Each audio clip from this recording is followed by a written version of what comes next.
O que está por trás dos tumultos e paralisações dos caminhoneiros pelo Brasil afora? Foi a vitória do candidato Lula? Não.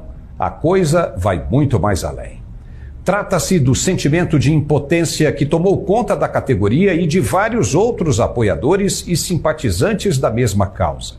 A impotência vem do fato de não poder checar se o voto dado foi mesmo para o candidato escolhido. No passado, quando a dúvida pairava, se pedia a recontagem. Mas com o atual sistema eleitoral, o brasileiro não ficou sequer com o direito a um pequeno recibo com o nome do candidato que votou.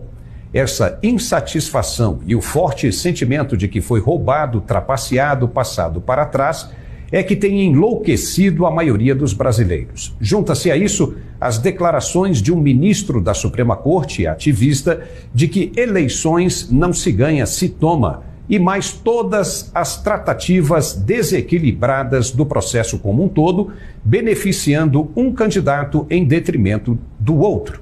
Tudo isso e mais algumas coisas trazem a sensação de revolta e impotência. Se o presidente Bolsonaro perdeu no Nordeste, onde justamente ficou sem 154 mil inserções de rádio e TV, é natural e compreensível que ele e os apoiadores se sintam prejudicados como verdadeiramente foram. Quem sabe se ele tivesse tido as inserções corretas, o número de eleitores não teria sido maior? Mas nada disso parece sensibilizar o sistema e nem alguns integrantes da mídia que acharam o ocorrido perfeitamente normal, uma democracia modelo para o mundo. Não, não é. Então tudo isso deixa uma nítida impressão no brasileiro que o processo eleitoral com suas urnas eletrônicas obsoletas foi inteiramente montado para fazer o eleitor acreditar naquilo que o sistema queria.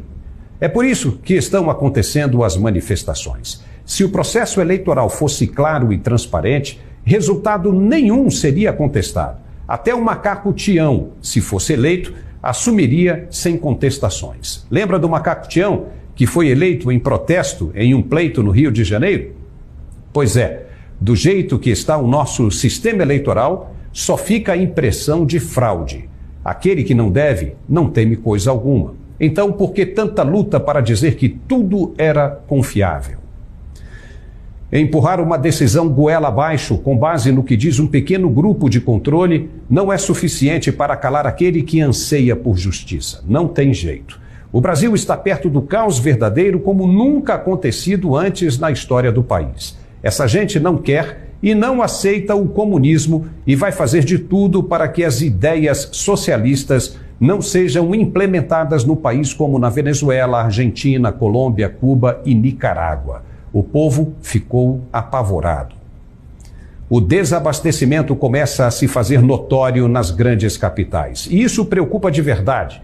Vimos o que aconteceu quando a classe parou por causa do aumento dos combustíveis.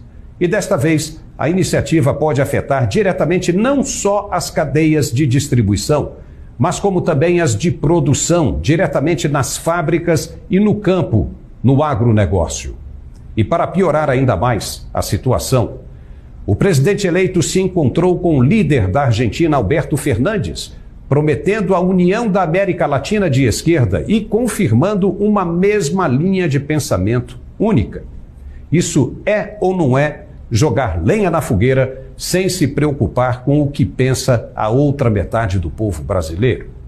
Me diga. O presidente eleito começa com o pé esquerdo. Terá um imenso desafio para conciliar a metade que não votou nele e que estará o tempo todo de olho nos seus atos. Por esta razão, talvez fosse mais prudente nesse primeiro momento de choque de realidades deixar a América Latina de lado e focar no crescimento do Brasil como nação de grande representatividade econômica mundial. Vai pegar um país arrumadinho, com queda de desemprego e caixas do Tesouro abarrotadas de recursos para fazer as reformas que o país tanto precisa.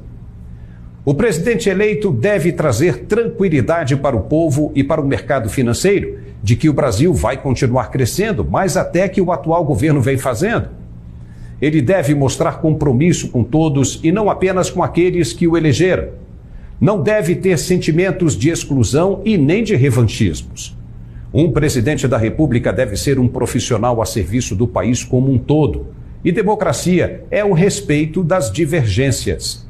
Se não houver esse pensamento, só vai restar a ditadura que essa mesma esquerda combateu no passado. Não pode agora fazer exatamente como aqueles que ela combateu. Não pode impor censura e perseguições. Ao invés disso, tem de ganhar a confiança do povo para estar sempre com credibilidade e seriedade. Os ânimos estão exaltados e com razão, mas a poeira vai baixar. O Brasil é um país de dimensões continentais. É difícil até para organizações de atos revolucionários.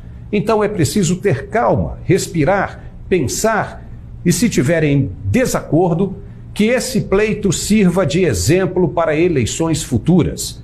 Que o Congresso Nacional tenha atitude e brigue por mudanças do sistema, implementando um artifício que seja incontestável nos próximos leitos.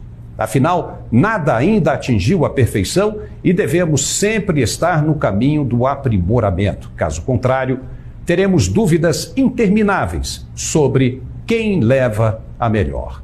A coisa é simples, basta ter inteligência para operar. Ficamos por aqui. Um forte